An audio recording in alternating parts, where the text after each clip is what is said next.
আর মাত্র 30 দিন। এই 30 দিনই ডিসাইড করবে তোরা নিটের জার্নি থেকে এমবিবিএস এর জার্নিতে আসবি না এই নিটের ড্রপ সাইকেলটা আরও একবার রিপিট করবি।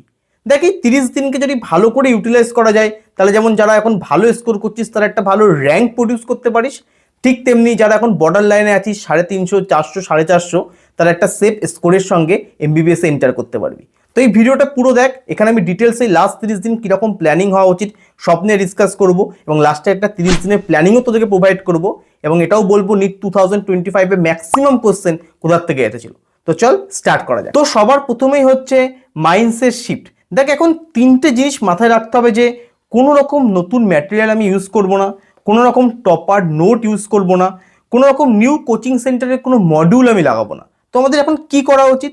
3টে জিনিস, একটা হচ্ছে রিভিশন, টেস্ট এবং টেস্টের প্রপার অ্যানালিসিস। প্রত্যেক দিন আমি রিভিশন করব, দেন আমি টেস্ট দেব এবং টেস্টের যে অ্যানালিসিস করে যে উইক পয়েন্টগুলোকে বেরোবে সেগুলোর উপর কাজ করব, দিয়ে আবার টেস্ট দেবো। এই সাইকেলটাকেই প্রপারলি রিপিট করতে হবে এবং কিপ দ্য থিংস সিম্পল, একদম সিম্পল, নট কিছু এমন না যে বিশাল কিছু আমাকে এক্সট্রা অর্ডিনারি কিছু করতে হবে, সিম্পল কাজ করতে হবে বাট প্রতিদিন এফেক্টিভলি এটাকে করতে হবে।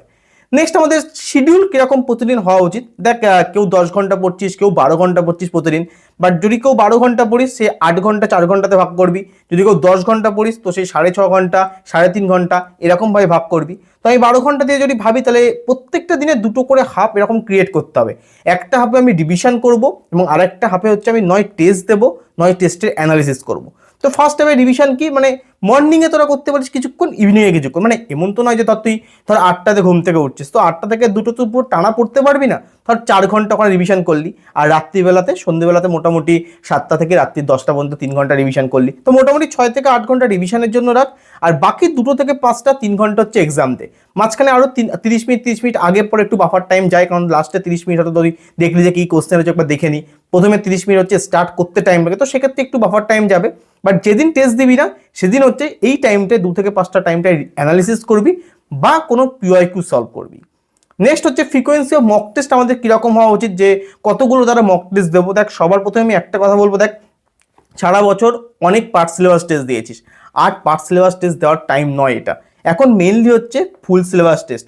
এপ্রিল মাসে পার্ট সিলেবাস টেস্ট দিয়ে বিশাল কিছু লাভ হয় না। হ্যাঁ তোরা দিতে পারিস যদি কারোর রিভিশন পারপাস মনে হয় যে পার্ট সিলেবাস টেস্ট আমার রিভিশন করা উচিত। অলরেডি এখন আকাশে বা অ্যালেনে অনেক জায়গাতেই পার্ট সিলেবাস টেস্ট চলছে, 15 তারিখের কাছাকাছি তাদের শেষ হবে, তো সেগুলো তোরা দে। বাট সাইডে কিন্তু ফুল সিলেবাস টেস্ট দেওয়া ম্যান্ডেটরি। ফুল সিলেবাস টেস্ট না দিলে বুঝতে পারবি না কি করে এতগুলো চ্যাপ্টারকে একসঙ্গে কম্বাইন করে আমাকে এক্সাম দিতে হয়। তো এক্ষেত্রে বলবো যে কতগুলো ফুল সিলেবাস টেস্ট দেওয়া উচিত। তো যারা মোটামুটি 500-এর কাছাকাছি স্কোর করছিস, 500-এর ওপর স্কোর করছিস, তারা অল্টারনেট ডেতে একটা করে ফুল সিলেবাস টেস্ট দে। যেদিন টেস্ট দিচ্ছিস তার পরের দিন অ্যানালিসিস কর, তারপরের দিন আবার টেস্ট দে। এভাবে অল্টারনেট ডেতে দে, সপ্তাহে 3টে বা 4টে ম্যাক্সিমাম। বাট যারা 350 থেকে 450 কাছাকাছি স্কোর করছিস তাদেরকে আমি বলবো সপ্তাহে 2টো হচ্ছে এনাফ, তার বেশি দেওয়ার দরকার নেই। কারণ তার বেশি যদি দিতে চাস তাহলে উইক পয়েন্টগুলোকে আইডেন্টিফাই করতে পারবি না, তার উপর কাজ করতে পারবি না। আর উইক পয়েন্টের উপর যতক্ষণ না কাজ না করতে পারবি ততক্ষণ নাম্বার কখনোই ইনক্রিজ করবে না। তো কিপ ইন মাইন্ড, এটা ভালো করে মাথায় রাখবি, ঠিক আছে? বাকি টোটাল হচ্ছে 8 থেকে 15টা ফুল সিলেবাস টেস্ট হচ্ছে এপ্রিলে এনাফ, তার বেশি দেওয়ার প্রয়োজন নেই। বাট যাদের 600-র উপর মোটামুটি স্কোর হচ্ছে এখন, তারা প্রত্যেক দিন একটা করে ফুল সিলেবাস টেস্ট দিতে পারে, বাট 2টো করে দেওয়ার দরকার নেই, একটা করে দেওয়া এনাফ। একটা টেস্ট দে, টেস্টের অ্যানালিসিস কর, যেগুলো মিস্টেক হচ্ছে সেগুলোই ওই দিন পড়ে ফেল, পরের দিন আবার টেস্ট। এই করে তোরা 30টা বা 25টা কিছুদিন একটু বাফার রাখবি মাঝখানে রিভিশনের জন্য বা পিওয়াইকিউ এক্সট্রা সলভ করার জন্য। বাকি দিনগুলো তোরা টেস্ট দিতে পারিস যাদের 600-র উপর স্কোর হচ্ছে। বাট যাদের 350 থেকে 450 এটাই হচ্ছে ম্যাক্সিমাম হচ্ছে অডিয়েন্সের হয়, সবারই এটা হয়, তো তারা সপ্তাহে 2টো করে এখন দে। যখন নাম্বার মোটামুটি 500-র কাছাকাছি পৌঁছাবে তখন তোরা হচ্ছে অল্টারনেট ডেতে শিফট করে যাবি। বাট একটাতে পৌঁছালেই শিফট করবি না, 2টো বা 3টে টেস্টে নাম্বার ইনক্রিজ করে গেলে তখনই শিফট করবি, ঠিক আছে?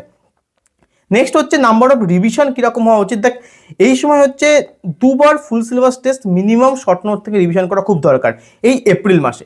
তারপরে তুই নিটের আগে হচ্ছে একবার পুরো ফুল সিলেবাস টেস্ট হচ্ছে একবার ডিটেলস নোট থেকে রিভিশন করবি, কারণ যতক্ষণ আমরা ডিটেলস নোট থেকে রিভিশন না করি আমাদের মনে হয় যেন কিছু না কিছু হয়তো থেকে যাচ্ছে, কিছু না জিনিস হয়তো রয়ে গেছে যেগুলো আমি রিভিশন করিনি। তো একবার অবশ্যই ফুল সিলেবাস টেস্ট রিভিজ করবি, পুরো একদম ফুল সিলেবাস রিভিশন করবি ডিটেলস নোট থেকে। সেটা হচ্ছে একদম নিটের আগে 1 সপ্তাহ আগে করলেই হবে। আমি এই রিলেটেড ভিডিও পরে আনবো যে কীভাবে লাস্ট উইকে রিভিশন করতে হয়, তো চিন্তা নেই।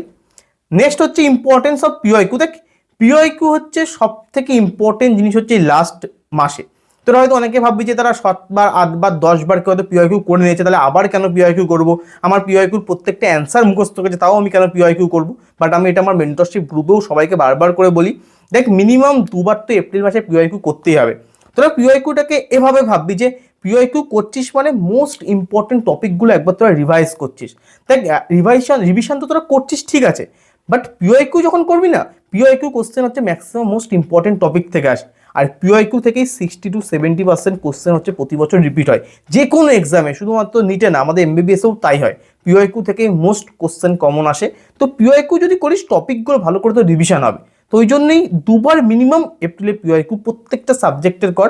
2015 থেকে 2025 অব্দি কর, 2015 অনওয়ার্ডস যত পেপার আছে সেগুলো লাগা, এনডিএর পেপারগুলো লাগে, এবং বিভিন্ন রকমের অ্যাব্রডের পেপার বা অন্যান্য জায়গায়। এমন না যে প্রতি বছর নিটে একটা এক্সাম হয়, নিটের 3-4টে করে পেপার প্রতি বছর হয়, তো সবগুলো লাগা, শুধুমাত্র একটা না। এবং তোরা টপিক ওয়াইজ বা চ্যাপ্টার ওয়াইজ লাগাতে পারিস, পুরো প্রপার এক্সামের মতো করে লাগানোর দরকার নেই। চ্যাপ্টার ওয়াইজ লাগালে তবেই তোরা উইক পয়েন্টগুলোকে বুঝতে পারবি এবং উইক জায়গাগুলোর উপর কাজ করতে পারবি। বাট পুরো যদি একটা পেপার 720 নম্বরে লাগাস, সেখানে তোরা হয়তো উইক আইডেন্টিফাই করতে পারবি না, উইক টপিকগুলো কোনগুলো বেরোচ্ছে সেগুলো আইডেন্টিফাই করতে পারবি না। তো একসঙ্গে একটা চ্যাপ্টার লাগা, পুরো পেপার লাগানোর দরকার নেই। নেক্সট হচ্ছে মিস্টেক থেকে লার্ন করা। দেখ এটা হচ্ছে একেবারে মানে ব্রহ্মাস্ত্র নিটের, ঠিক আছে? নিট কেন, যে কোনো এক্সামে যদি মিস্টেক থেকে নিজে না শিখতে পারিস তাহলে কখনোই নাম্বার ইমপ্রুভ হওয়া পসিবল নয়।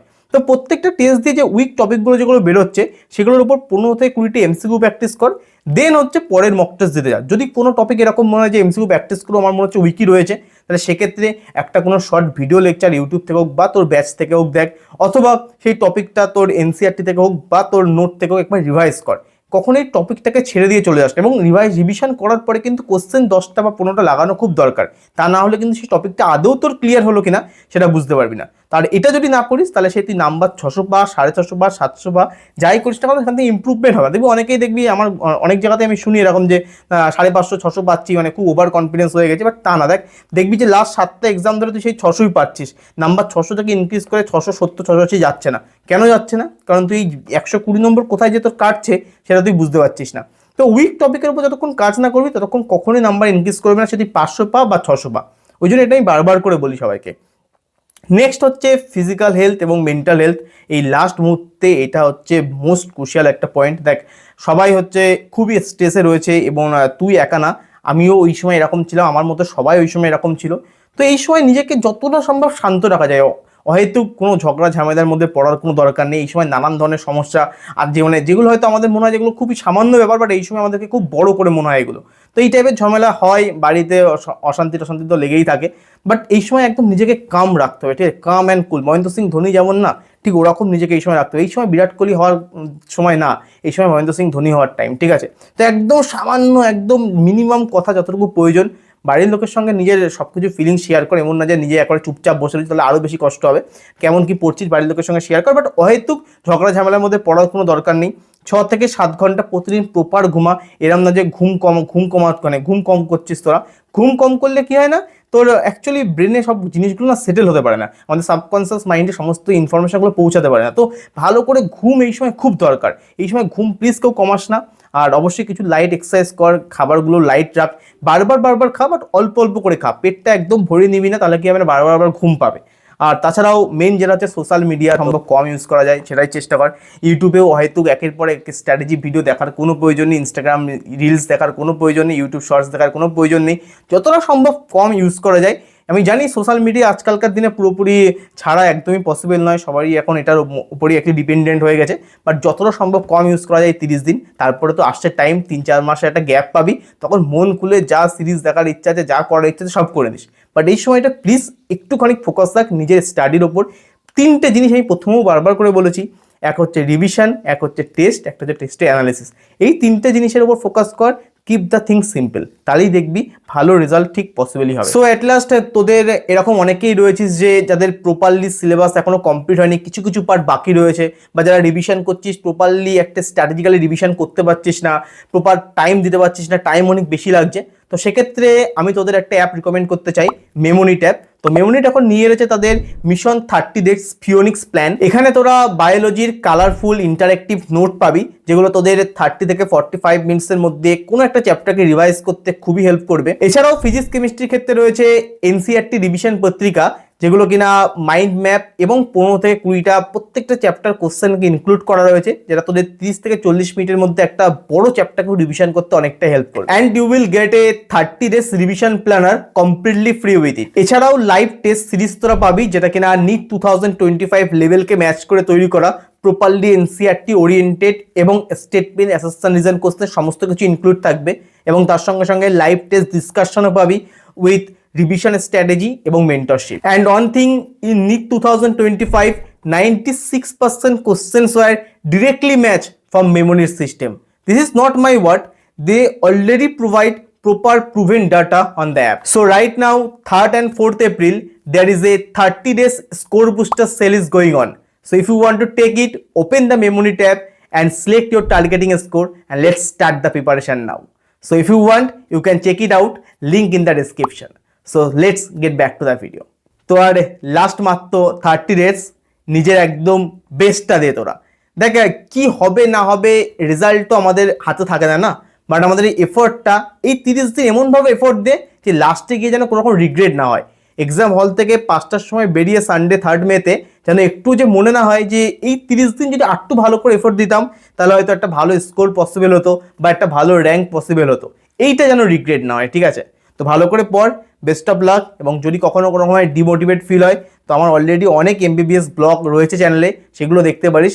বাট আমি চাইবো তোরা খুব ভালো করে পড় এবং তোদের সঙ্গে কোনো না কোনো মেডিকেল কলেজে অবশ্যই দেখা হোক। তো চল, ভালো থাকিস সবাই, ভালো করে পড়াশোনা কর, বাই। এবং ভালো লাগলে ভিডিওটা লাইক এবং চ্যানেলটাকে সাবস্ক্রাইব করে দিয়ে যাস। আমরা 5000 সাবস্ক্রাইবারে খুব ক্লোজ রয়েছি। বাই।